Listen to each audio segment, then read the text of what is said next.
Bismillah ar-Rahman ar-Rahim. Alhamdulillah. Wa salatu wa salam ala Rasulillah. Amma ba'd. Assalamu alaikum wa rahmatullahi wa barakatuh. In this part of the video, we actually want to talk to you about something that 9 out of 10 of you have probably already heard of, if not all of you. And this is the fact that there are some of our actions that we do on a regular basis that they are described as what's called haram or mamnu'.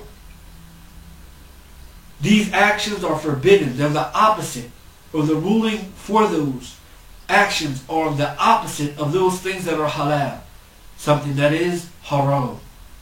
Something that is forbidden. We just want to talk for a couple of minutes about its definition, so that we can be more familiar of exactly what this meaning entails. What do we mean when we say that something in itself is haram? This is what we're going to be discussing, as well as that which is meant, or that which is tied into these actions that are considered to be haram. So let's get started with the definition. And here he says that haram is ما طلب الشارع الكف عنه على وجه الإلزام والحتم. He says ويستحق الثواب تاركه امتثالا ويستحق العقاب فاعله اختيارا. What does all this mean? He says that it is something, again, that Allah subhanahu wa ta'ala has legislated. Now remember, all of these things are talking about things that are legislated not by any old body, but rather by Allah subhanahu wa ta'ala, the Lord of the worlds. This is the one who has legislated all of what we've been talking about. Now it says that this is something that is legislated by Allah subhanahu wa ta'ala. But before we were talking about, it was legislated that these actions are done. Here we're talking about something being legislated that we stay away from these things. This is when he says al-kaf anhu ala wajh al-ilzam wal-hatam. This is basically meaning that it is something that Allah subhanahu wa ta'ala has commanded that you stay away from. This is not a recommendation, but rather this is a command. Allah subhanahu wa ta'ala said, stay away from it.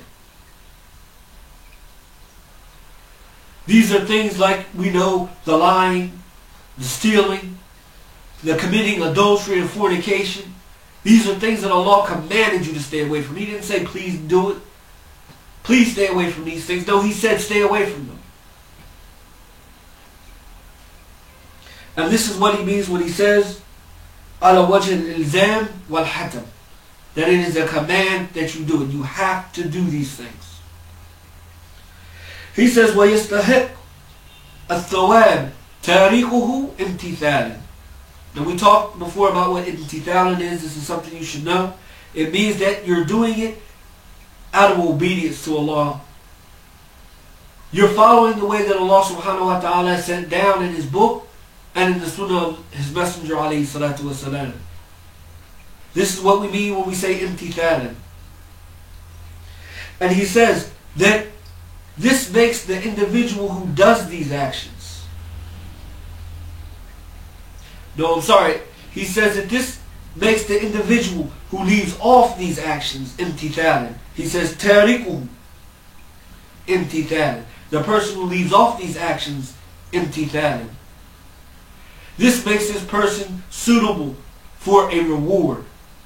So if you leave off these things that Allah subhanahu wa ta'ala has commanded you to leave off, then you're setting yourself up for a reward. But not just because you left them off, but because of the fact that you left them off imtithalan, out of trying to be obedient to Allah and His messenger. And he ends this definition up when he says, وَيَسْتَحِقُ الْإِقَابِ فَاعِلُهُ اِخْتِيَارًا. He says, and it is something that the person who does this action, fa'iluhu. Before we talked about tarikuhu, the person who leaves it off, the person who abandons it. Now we're talking about the person who actually does this action that is considered to be haram, or this action that is said to be haram or forbidden. The person who actually does this because he chooses to do it, he says, yastahiqul iqab, that this person deserves a punishment. May Allah subhanahu wa ta'ala keep us far away from all of those things that He has legislated or said that they are haram. And if any of us have gotten into any of these things, may Allah subhanahu wa ta'ala forgive us and wipe our slates clean. Allahumma ameen. So now we understand what is meant when we say that something is haram. It's not just something that is forbidden. It's something that Allah commanded you to stay away from. And if you stay away from it, because you wanted to stay away from it, because of the fact that you're trying to be obedient to Allah and His Messenger, then you'll get a reward. All of these things that Allah forbids you from. And on the other hand, if you actually come close to these things and get into doing these things that Allah subhanahu wa ta'ala forbade you for, you're opening yourself up to being suitable to gaining Allah subhanahu wa ta'ala's displeasure and punishment. May Allah subhanahu wa ta'ala keep us all from that. Ameen, ameen, Allahumma ameen. Subhanaka Allahumma wa bihamdik. Wa ashhadu an la ilaha illa ant. Wa astaghfiruka wa atubu ilayk. Wassalamu alaikum wa rahmatullahi wa barakatuh.